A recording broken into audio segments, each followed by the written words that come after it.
Chapter 20. The Dainty China Country.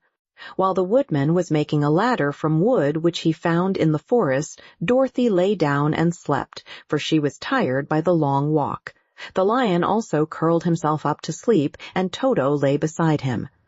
The Scarecrow watched the woodman while he worked, and said to him, "I cannot think why this wall is here, nor what it is made of." "Rest your brains and do not worry about the wall," replied the woodman. "When we have climbed over it, we shall know what is on the other side."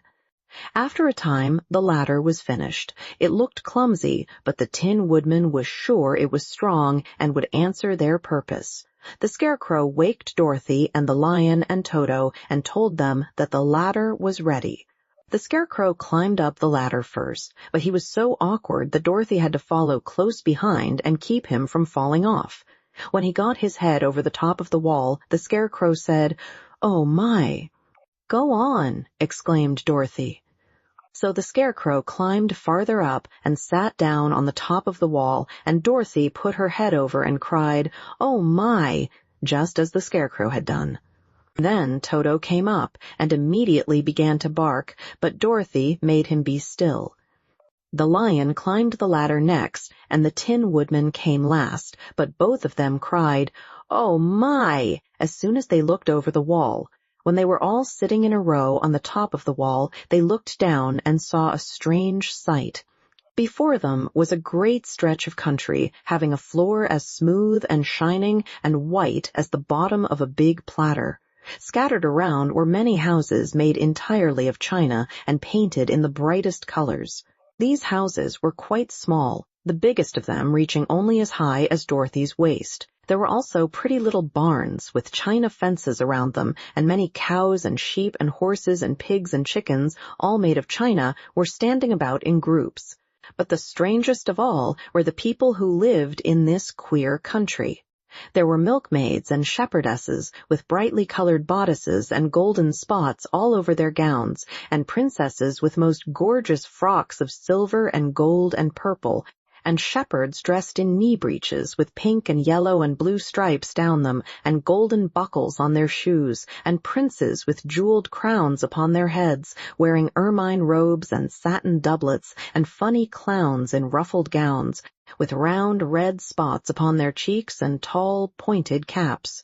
And, strangest of all, these people were all made of china, even to their clothes, and were so small that the tallest of them was no higher than Dorothy's knee.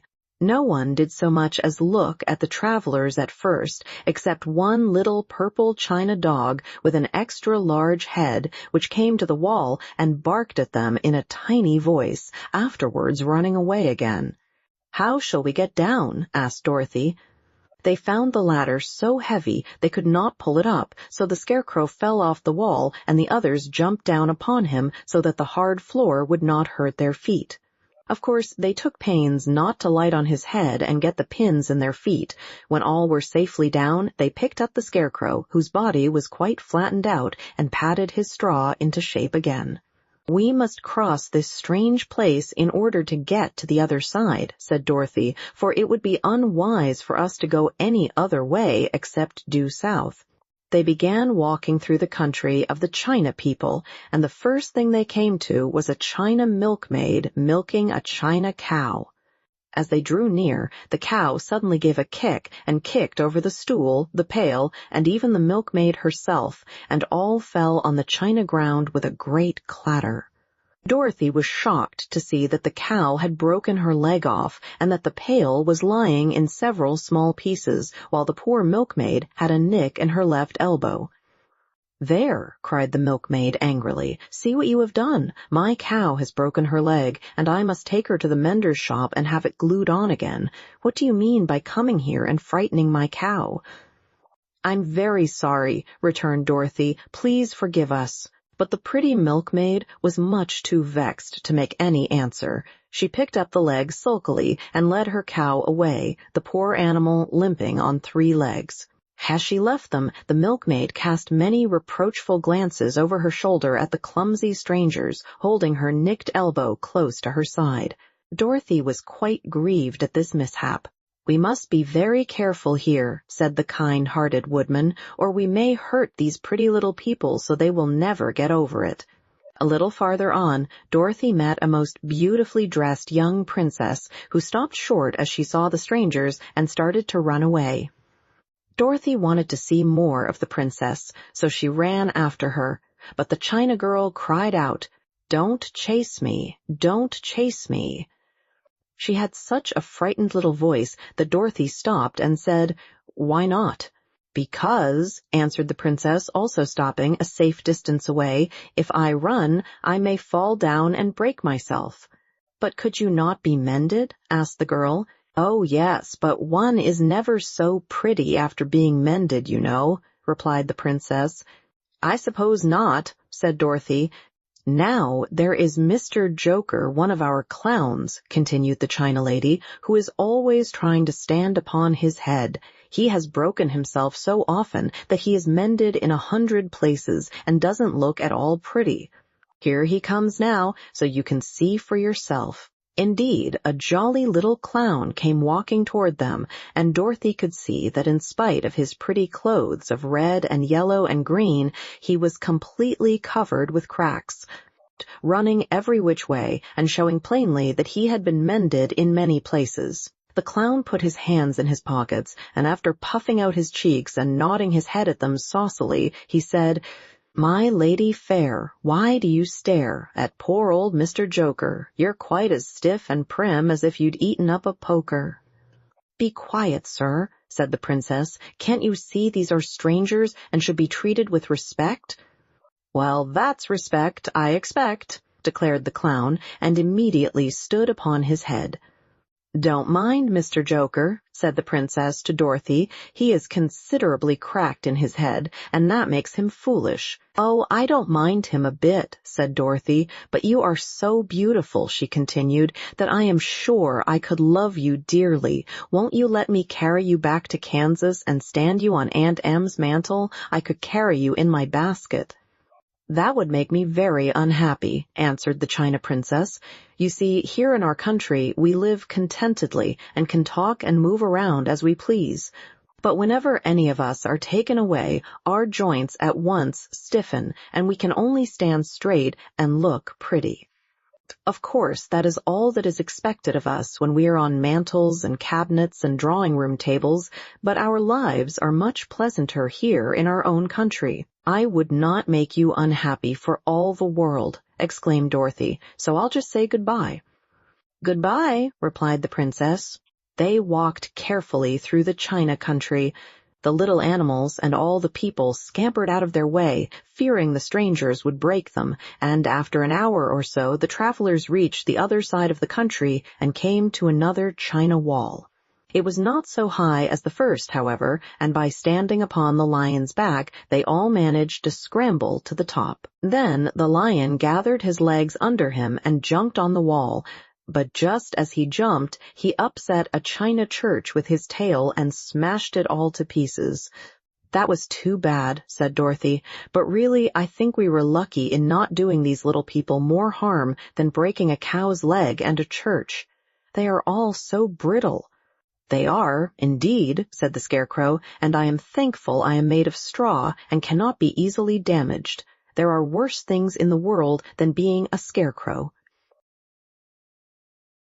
Chapter 21. The Lion Becomes the King of Beasts. After climbing down from the China Wall, the travelers found themselves in a disagreeable country, full of bogs and marshes and covered with tall, rank grass.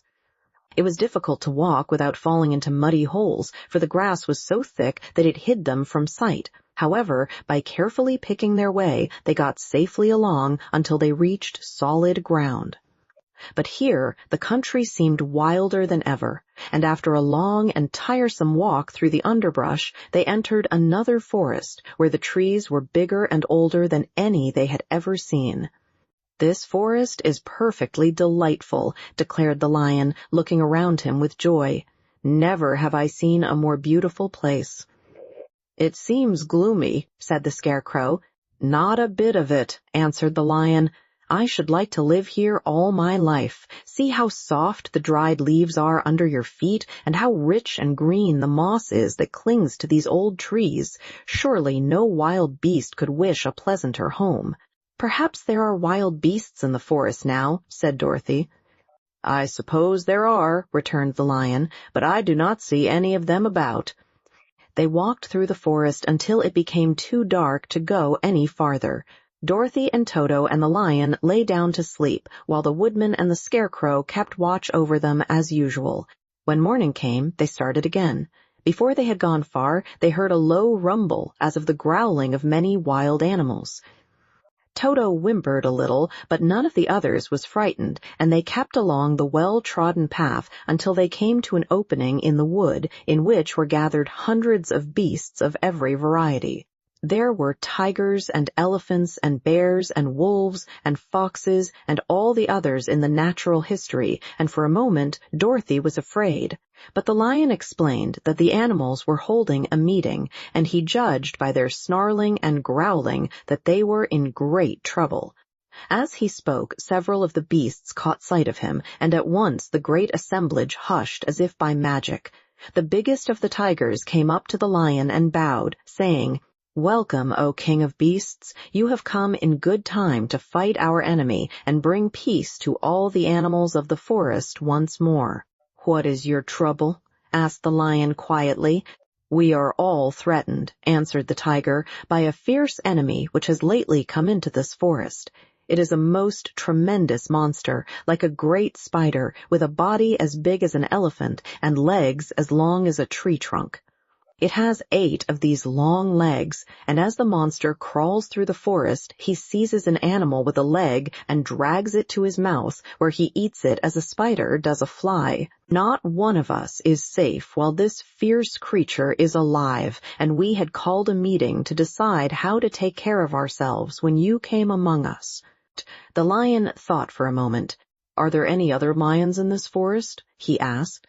No, there were some, but the monster has eaten them all, and, besides, they were none of them nearly so large and brave as you. If I put an end to your enemy, will you bow down to me and obey me as king of the forest?" inquired the Lion. "We will do that gladly," returned the tiger, and all the other beasts roared with a mighty roar. "We will." "Where is this great spider of yours now?" asked the Lion. "Yonder, among the oak trees," said the tiger, pointing with his forefoot. "Take good care of these friends of mine," said the Lion, "and I will go at once to fight the monster." He bade his comrades good-bye and marched proudly away to do battle with the enemy. The great spider was lying asleep when the Lion found him, and it looked so ugly that its foe turned up his nose in disgust.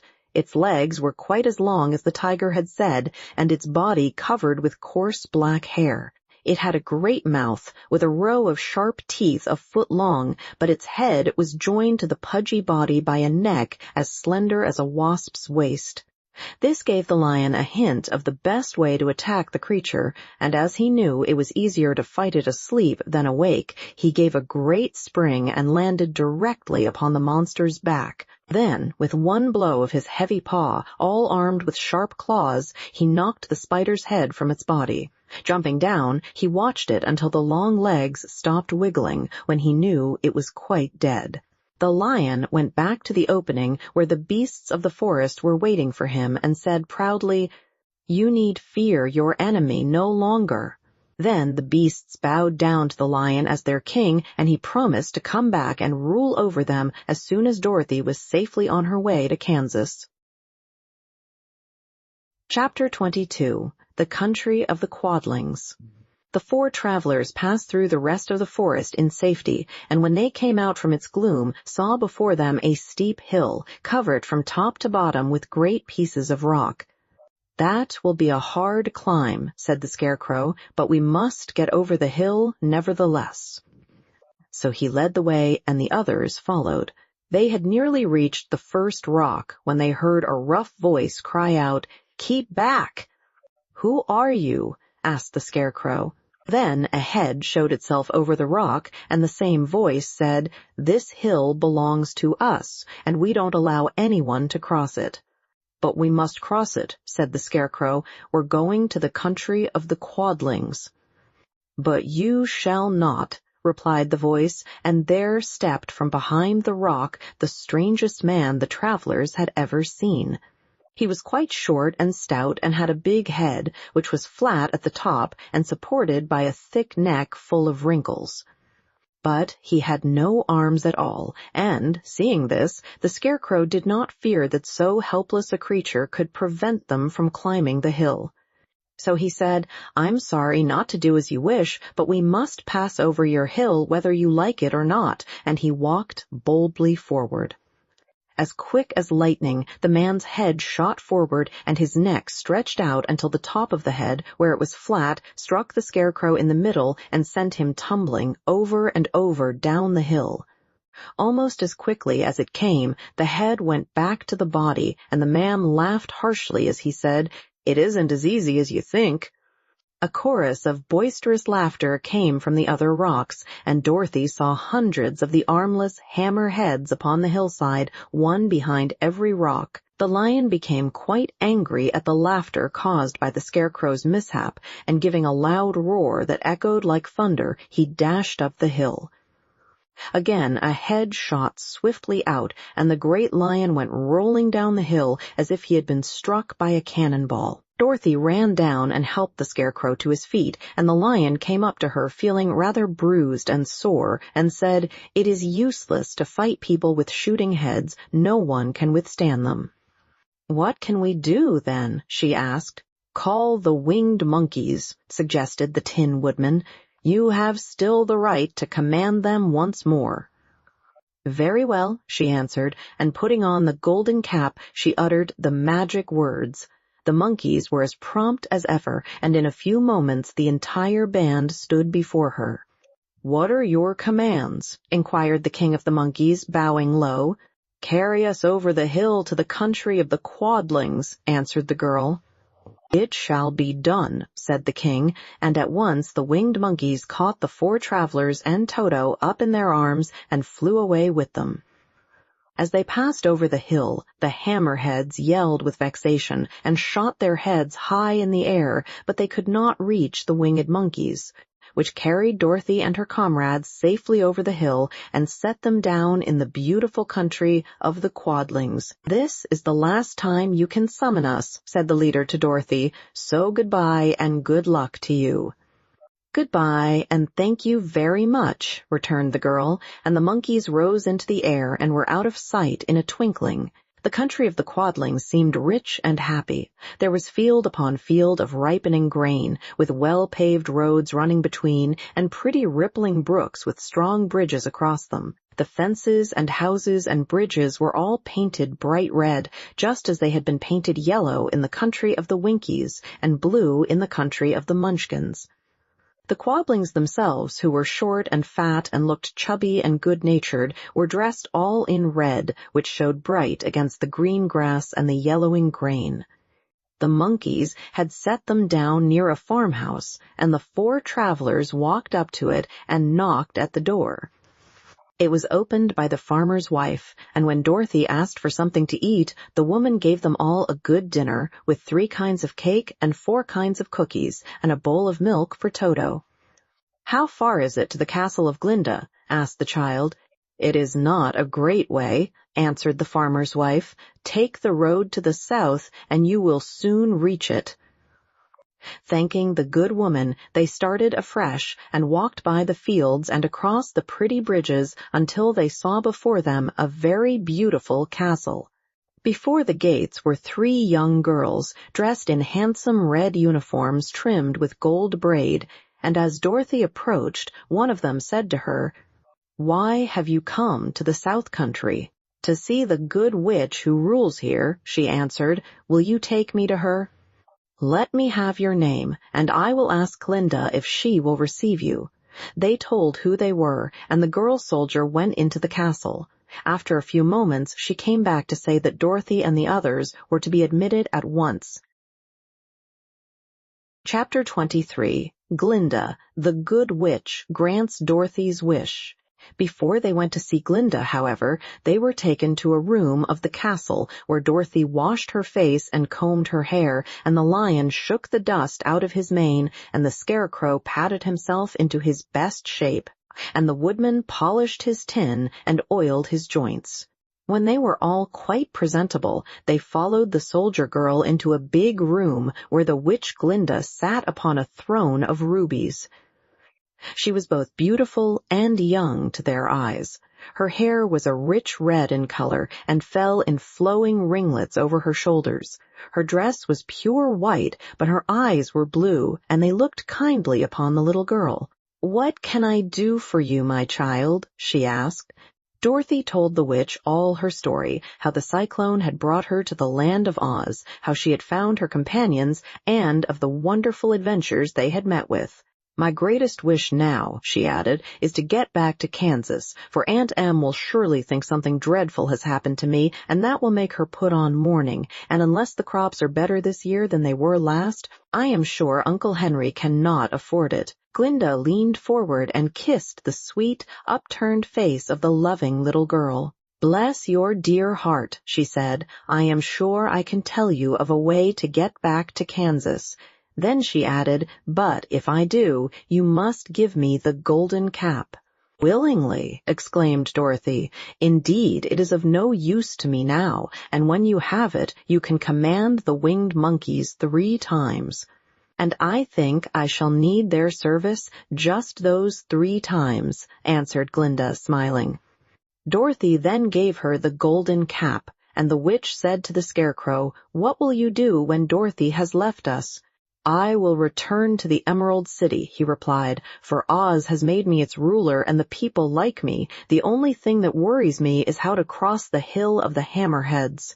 By means of the golden cap, I shall command the winged monkeys to carry you to the gates of the Emerald City," said Glinda, "for it would be a shame to deprive the people of so wonderful a ruler." "Am I really wonderful?" asked the Scarecrow. "You are unusual," replied Glinda. Turning to the Tin Woodman, she asked, "What will become of you when Dorothy leaves this country?" He leaned on his axe and thought a moment. Then he said, "The Winkies were very kind to me and wanted me to rule over them after the Wicked Witch died. I am fond of the Winkies, and if I could get back again to the country of the West, I should like nothing better than to rule over them forever." "My second command to the winged monkeys," said Glinda, "will be that they carry you safely to the land of the Winkies. Your brain may not be so large to look at as those of the Scarecrow, but you are really brighter than he is when you are well polished, and I am sure you will rule the Winkies wisely and well." Then the witch looked at the big, shaggy lion and asked, "When Dorothy has returned to her own home, what will become of you?" "Over the Hill of the Hammerheads," he answered, "lies a grand old forest, and all the beasts that live there have made me their king. If I could only get back to this forest, I would pass my life very happily there." "My third command to the winged monkeys," said Glinda, "shall be to carry you to your forest. Then, having used up the powers of the golden cap, I shall give it to the King of the Monkeys, that he and his band may thereafter be free for evermore." The Scarecrow and the Tin Woodman and the Lion now thanked the Good Witch earnestly for her kindness, and Dorothy exclaimed, "You are certainly as good as you are beautiful, but you have not yet told me how to get back to Kansas." "Your silver shoes will carry you over the desert," replied Glinda. "If you had known their power, you could have gone back to your Aunt Em the very first day you came to this country." "But then I should not have had my wonderful brains," cried the Scarecrow. "I might have passed my whole life in the farmer's cornfield." "And I should not have had my lovely heart," said the Tin Woodman. "I might have stood and rusted in the forest till the end of the world." "And I should have lived a coward forever," declared the Lion, "and no beast in all the forest would have had a good word to say to me." "This is all true," said Dorothy, "and I am glad I was of use to these good friends. But now that each of them has had what he most desired, and each is happy in having a kingdom to rule besides, I think I should like to go back to Kansas." "The silver shoes," said the good witch, "have wonderful powers, and one of the most curious things about them is that they can carry you to any place in the world in 3 steps, and each step will be made in the wink of an eye. All you have to do is to knock the heels together 3 times and command the shoes to carry you wherever you wish to go. If that is so," said the child joyfully, "I will ask them to carry me back to Kansas at once." She threw her arms around the lion's neck and kissed him, patting his big head tenderly. Then she kissed the Tin Woodman, who was weeping in a way most dangerous to his joints. But she hugged the soft, stuffed body of the Scarecrow in her arms instead of kissing his painted face, and found she was crying herself at this sorrowful parting from her loving comrades. Glinda the Good stepped down from her ruby throne to give the little girl a goodbye kiss, and Dorothy thanked her for all the kindness she had shown to her friends and herself. Dorothy now took Toto up solemnly in her arms, and having said one last goodbye, she clapped the heels of her shoes together 3 times, saying, "Take me home to Aunt Em." Instantly she was whirling through the air, so swiftly that all she could see or feel was the wind whistling past her ears. The silver shoes took but 3 steps, and then she stopped so suddenly that she rolled over upon the grass several times before she knew where she was. At length, however, she sat up and looked about her. "Good gracious!" she cried. For she was sitting on the broad Kansas prairie, and just before her was the new farmhouse Uncle Henry built after the cyclone had carried away the old one.